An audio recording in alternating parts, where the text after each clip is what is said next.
Papi julep, papi julep, papi julep,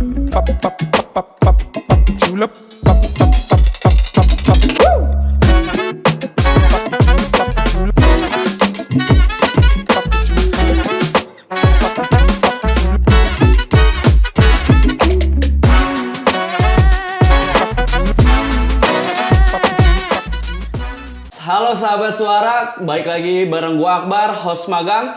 Sekarang lagi di Ngorbit, ngobrol bareng bintang tamu. Kali ini bintang tamunya ada Mas Badai. Hai. Halo Mas Badai, apa Halo. kabar? Baik. Emang magang? Iya. Oh gitu. Jadi host magang. Host magang? Iya. Oh gitu. Oke Mas Badai. Ya. Bisa ceritain sedikit aja kesibukan belakangan ini Mas Badai sedang apa? Ya pokoknya sibuk lah. Padat Kan pasti. sedikit aja kan katanya. Berarti ya sibuk. Karena dikit sibuk. Nggak, jadi kesibukan gue masih di seputar musik. Sekarang menjalani sebagai penyanyi dan sebagai solois. Terus sekarang gue juga ada perusahaan baru yang 2024 kemarin baru diresmikan. Oh baru itu. Perusahaan baru gue di bidang musik juga. Oh Terus masih itu ya tetap. Yes, jadi gue nggak pernah mencoba untuk bisnis lain karena gue nggak paham dan gue males mempelajarinya. Ya kan, kadang-kadang kan ada orang yang pengen ya coba-coba bisnis lain, cuma nih ilmunya juga belum dapat banget. iya gitu. Ada sih beberapa bisnis yang lagi yang mau gue lakukan di 2024, tapi masih ada hubungannya dengan, meskipun jauh dikit, tapi masih ada hubungan sama musik gitu. Jadi pasti nanti ada lagi hal-hal yang baru-baru lagi. Ya, betul. Mas Badai, di akhir 2024 Mas Badai ini cukup produktif. Ya. Ada yang saya tahu baru rilis single baru. Ya. Sakit 2 kali. Ya. Nah itu. Betul. Bisa nggak Mas Badai ceritain dikit aja tentang inspirasinya gitu-gitu. Ya. Jadi sakit 2 kali itu kan sebenarnya sakit yang kategorinya double-double gitu ya. Iya betul. Dimana kadang-kadang kita tuh udah bertemu orang yang tepat, orang yang kayaknya dia nih yang oke buat gua, Yang cocok. yang cocok, secara pemikiran masuk, secara sikap juga oke gitu kan. Tapi ternyata ada LDR lain. Ada hal-hal yang Iya, menghambat itu. Ya, contohnya misalkan udah jelas beda rumah ibadah misalkan. Itu hal yang paling berat tuh Iya Mas. kan. Terus yang kedua, restu orang tua nggak dapet. Iya. Terus yang ketiga, secara kultur, budaya ada masalah gitu kan. Iya sih. Tapi entah kenapa mereka tuh tetap aja mau terabas ini. Jalanin dulu aja. Jalanin dulu aja. Berani itu berarti. Betul. Sampai akhirnya mentok, udah nggak bisa kemana-mana, udah nggak bisa ngapa-ngapain. Akhirnya harus kalah dengan norma-norma itu. Nah itu dia. Sampai akhirnya kita di langit yang sama, tapi kita tidak bisa bersama. Berat. Kira-kira begitulah. Makanya jadi sakit 2 kali. Karena bertubi-tubi itu Bertubi-tubi. dia. Ketemu orang yang tepat itu udah membuat kita sakit. Aduh. Ditambah tidak bisa bersama dia. Banyak problemnya lagi. Itu. Jadi problematik banget hubungannya. Nah, cuma kan lagu ini tuh bisa bilang relate juga, Mas. Buat di Indonesia tuh banyak banget, Mas. Ya. Yang jalanin aja dulu. Ya, hal-hal proses gini. dulu ya. Nah, Mas Badai sempat nggak ngalamin cerita ini tentang sakit 2 kali ini? Sejauh ini, gue kalau memulai sebuah hubungan itu pasti gue ada mitigasi resikonya. Waduh, itu berat tuh. Itu Berat banget kan? Berat tuh. Ibaratnya, gue kalau mencoba penetrasi kepada sebuah hubungan, istilahnya gitu kan. Berarti panjang itu, Mas. Iya, jadi gue Prosesnya, mempelajari dulu. step-stepnya. Gue mempelajari dulu sampai akhirnya gue pikir kalau ini beresiko tinggi, gue tidak mau menyakiti dan gue tidak mau tersakiti, gitu. Karena cinta itu ibaratnya rasa yang tertinggal, bro.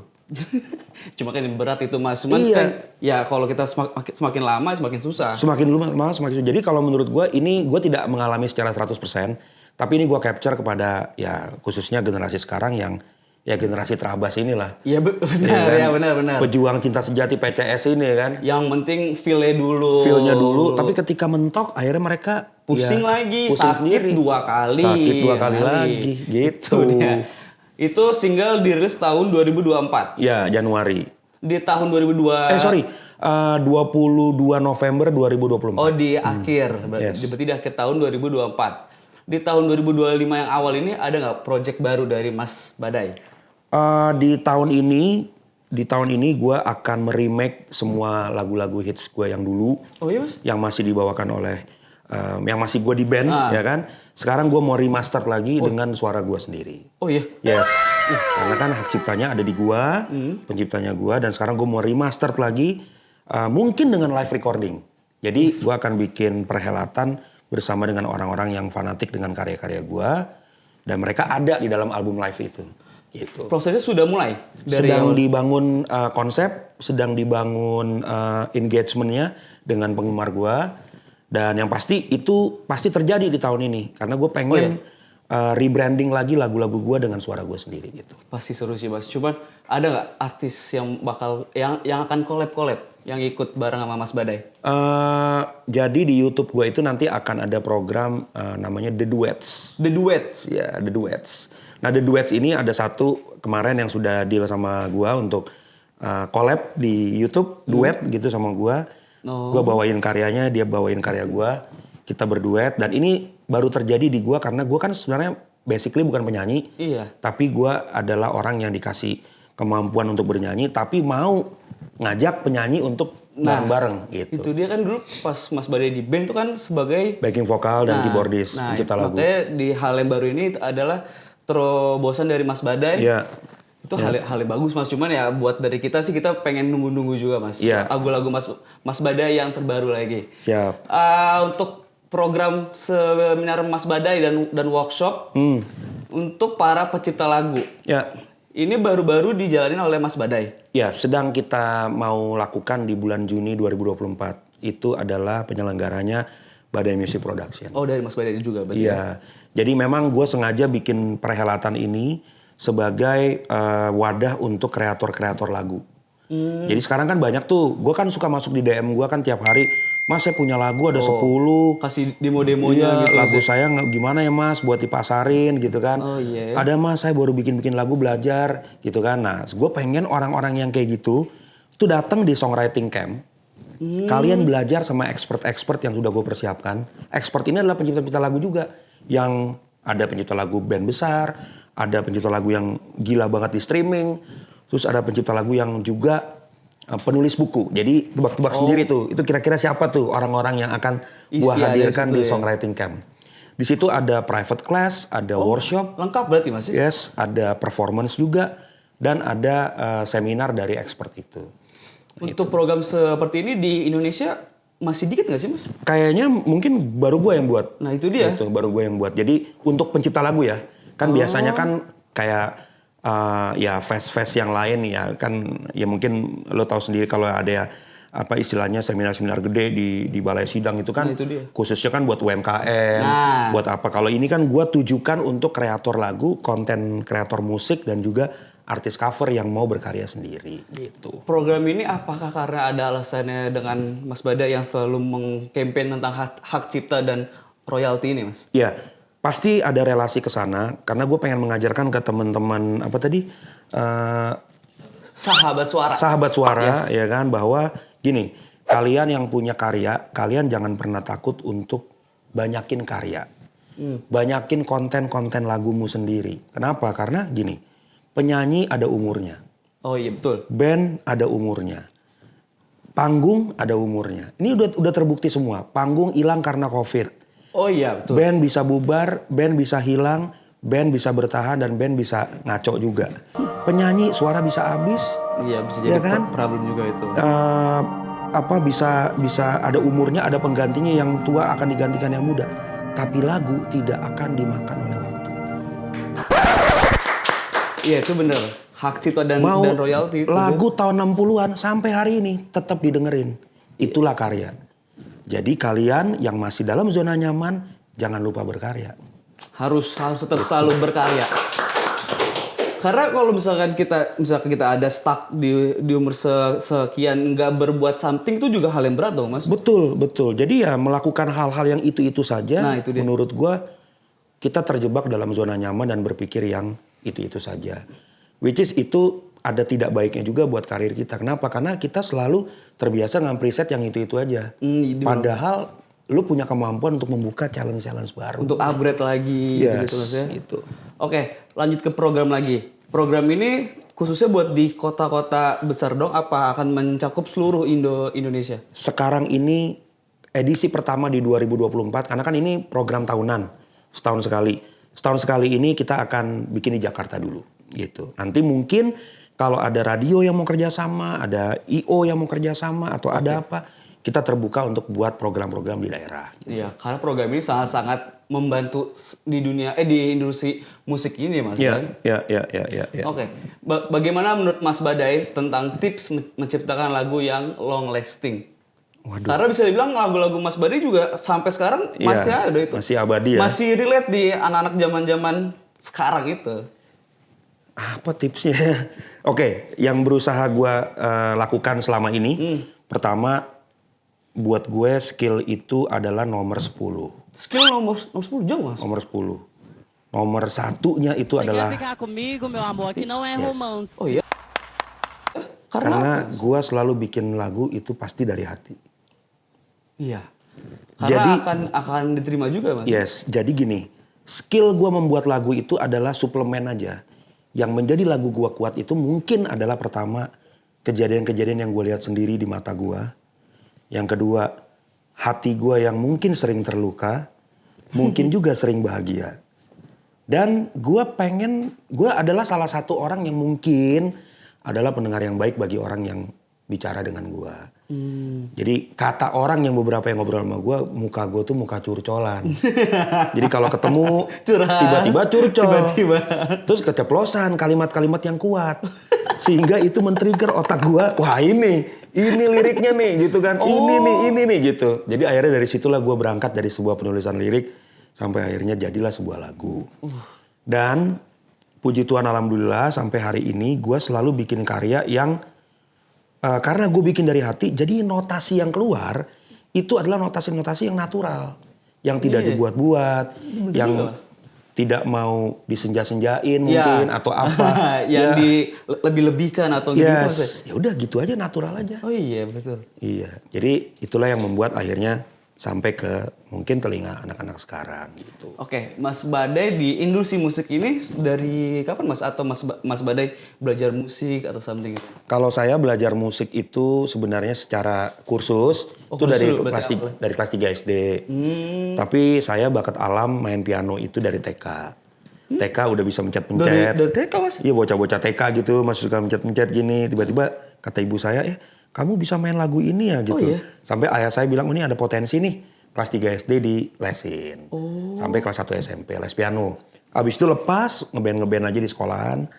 Sampai akhirnya ya saya berusaha untuk, saya kuliah biasa dulu. Oh, sempat kuliah biasa Kuliah dulu. biasa, saya insinyur teknik mesin dari Trisakti. Oh iya? Iya, nggak nyambung dengan Nah, itu pekerjaan dia, sama Mas. sekali. Iya kan, nggak kerja di bengkel juga sebagai montir, ya kan. Mungkin sekarang montir-montir perasaan. Oh, ya kan? curhat akhirnya. Curhat. Jadi perasaan yang perlu di-tune up bisa datang ke saya, ya kan. Nah itulah, abis itu saya sekolah musik 2000. Oh, kita balik lagi. 2002 sampai 2004, diploma 2. Ya udah, abis dari situ tahun 99 saya mengawali karir dapat duit dari musik. Akhirnya itu first time banget, Mas. First time, justru sebelumnya jadi OB Loh, di studio rekaman. Oh. Karena saya mau ngelamar menjelang skripsi nggak punya duit buat tugas akhir dan beli toga kalau lulus. Iya, pasti ada itu Ya dia. kan? Saya bilang sama ibu saya cari kerja deh. Saya lihat ada satu studio masang plang gitu, menerima membuka lowongan kerja. Itu studionya di Salemba Tengah. Saya datang, saya bilang ada kerjaan apa di sini. Ini kan studio rekaman nih. Saya berharap apa kek? Iya, Operator outro, kek, apa kek gitu, gitu iya. kan ya kan? Iya, bener. Gak ada mas, adanya cuma OB. Waduh. Saya bilang ya udah gas gitu. Kenapa gas? Kan ya maksudnya secara itu ya cuman OB. Iya, biar saya bisa ketemu musisi-musisi yang rekaman di situ.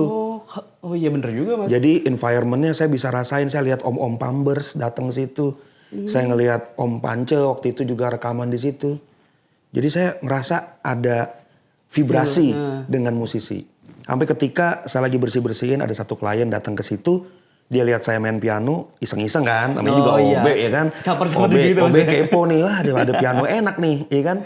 Terus dia masuk, kamu bisa main piano? Bisa Pak. Kamu di sini sebagai apa? Sebagai OB Pak.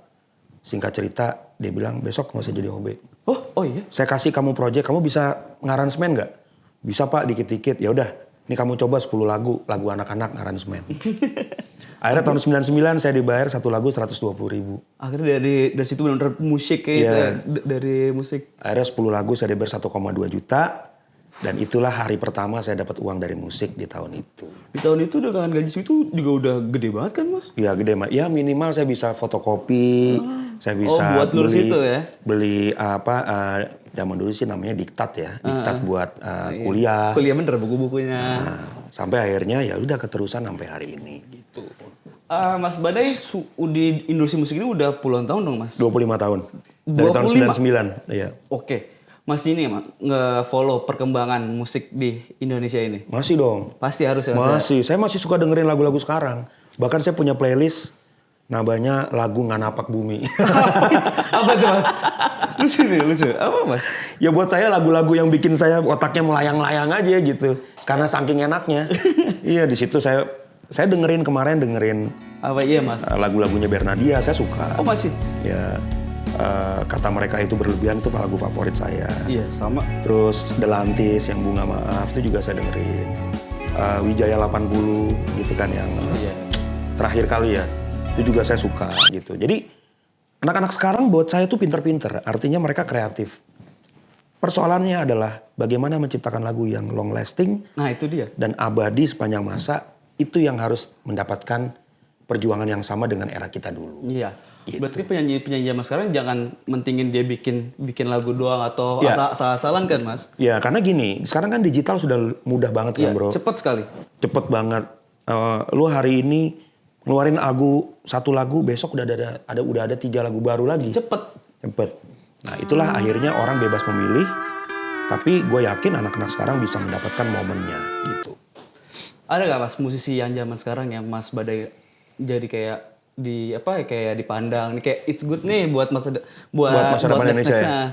Juicy Lucy. Oh ya? Menurut gua band pop yang sekarang sedang ini digilai banget. Betul. Menurut gua Juicy Lucy oke.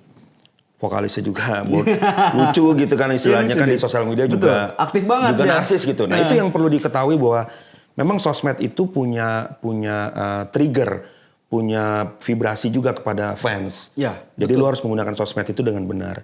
Kemudian Hindia, oke. Gue juga suka lagu-lagunya Hindia. Dan gue suka banget pernyataan Baskara bahwa nggak ada orang yang nggak bisa nyanyi. Cari suara lo, itu bener banget. Nggak ada orang nggak bisa nyanyi men, cari suara lo. Thank you. Jadi yang sekarang fales-fales aja rame nyanyi di TikTok segala macem. Yang penting berkarya lo sendiri aja, jangan takut untuk jadi orang yang belajar gitu. Iya kan banyak yang overthinking dulu baru mulai Mas itu yes. dia. Itu kan Dan hal-hal yang berat. Yang perlu dipelajari adalah netizen Indonesia harus semakin dewasa. Artinya jangan menormalisasi bullying di sosial media. Apapun yang lo lihat ya lo nikmati aja. Iya. Kalau lo nggak mau nikmatin skip. Ya, gitu. Oke, dengan zaman sekarang ada Mas istilah mengkotak-kotakan Mas. Mengkotak-kotakan. Kayak lagu-lagu galau, lagu-lagu gitu-gitu Mas. Menurut Mas Badai? Kalau kotak-kotak sih menurut gua itu kan hanya selera ya. Tapi kalau menurut gua lagu bagus akan jadi tetap lagu bagus. Artinya gini, lagu itu harusnya yang dipandang adalah lagu, bukan sosok. Jadi kalau kita terlalu memandang sosok, maka lagu itu nggak akan berarti.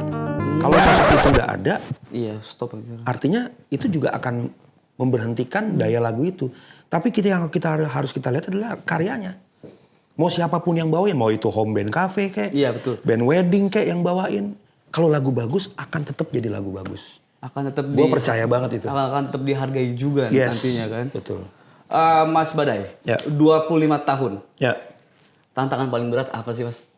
tantangan paling berat. Yang pertama, menurut gua saat ini yang paling berat itu adalah selalu adaptif dengan apa yang ada di zaman sekarang. Selalu adaptif gitu. Jadi karena gini kan, gua itu kan kesibukannya bukan hanya relate dengan sosial media doang kan. Iya, itu. Pasti dengan kegiatan-kegiatan analognya kan juga pasti ada gitu. Harus. Nah tapi yang bikin sekarang gua akhirnya jadi lebih konsisten itu adalah setiap kegiatan gue harus dokumentasikan dan itu harus dinikmati oleh penggemar gue dan itu takes time. That's why di perusahaan gue sekarang ada orang-orang desain, orang-orang sosmed, orang YouTube sendiri Dan mereka tinggal gue salurkan, distribusikan apa yang gue mau. Satu hari minimal berapa postingan. Oh iya. Gue lagi menciptakan merchandise dari lagu-lagu gue sendiri. Yang gue konsep, setiap baju yang dijual, itu yang lo lihat adalah cerita di balik itu dalam bentuk baju. Wah. Gitu. Jadi misalkan gue bikin lagu Demi Cinta nih. Iya. Jujur, aku tak kuasa. Gitu kan. Lagu yang lo denger, itu lo akan saksikan di baju itu. Nah itu dia tuh Mas. Ceritanya apa, dan itu yang akan gue tampilkan di gambar baju itu. Gitu. Jadi orang beli baju, Iya bener juga. orang pakai baju itu, ya orang sama dengan mendengarkan lagu Iya. gitu. Dia dengan melihat baju juga udah dapat feel juga kan Mas. Itu bro. Nah itu yang konsistensi, itu yang perlu gue bina terus gitu. Oke. Kalau boleh kasih pesan Mas buat buat sahabat suara atau penggemar Mas Badai, Ya. apa nih yang bisa disampaikan Mas? Ya terima kasih buat teman-teman semua. Honestly hari ini pun gue belum menemukan nama fans gue itu apa gitu ya. Bisa ide nanti Iya, Mas ya udah ide-ide. pokoknya terserah deh ya. Mau namain apa kayak gitu kan. Tapi yang jelas buat gue nama itu hanya sekedar nama. Tapi hati, telinga, jiwa kalian itu yang membuat gue bisa bertahan sampai hari ini. Terima kasih. Udah selalu beli tiketnya. Terutama buat The Nurulz yang menjadi fans setia gue. Jam 3 Enggak lah, gue Mas. cek sound, masih nongkrong aja. Masih stay di terus? Wah, The Nurulz kalau nonton gue fanatik bro. Iya. Jam 3 sore udah nongkrong gue. Standby terus. Pesen makanan terus. Lancar terus. Top. The Nurulz. Oke, dengan Mas Badai di akhir 2024 merilis single Sakit dua kali. Mungkin buat sahabat suara bisa dikasih tahu Mas. Apanya tuh? Bisa didengarkan di mana saja. Oh, oke. Sakit 2 kali sudah ada digital di semua DSP, digital streaming platform, udah ada di YouTube juga, channelnya YouTube-nya Naga Suara. Terus ya kalau mau lihat dan saksikan offer-offer gue, ya pantengin aja Instagram gue di @badaithepianoman, TikTok juga Badai The Piano Man. Terus ada Badai Updates Official, yang mana di situ update semua info-info off air. Silakan kalian. Itu dia sahabat pantengin. suara Mas Badai. Terima kasih Mas Badai sudah datang di Sama-sama. Ngorbit. Abis ini akan ada Ngorbit perform dari Mas Badai. Sampai Yes. jumpa di next episode. Yeah.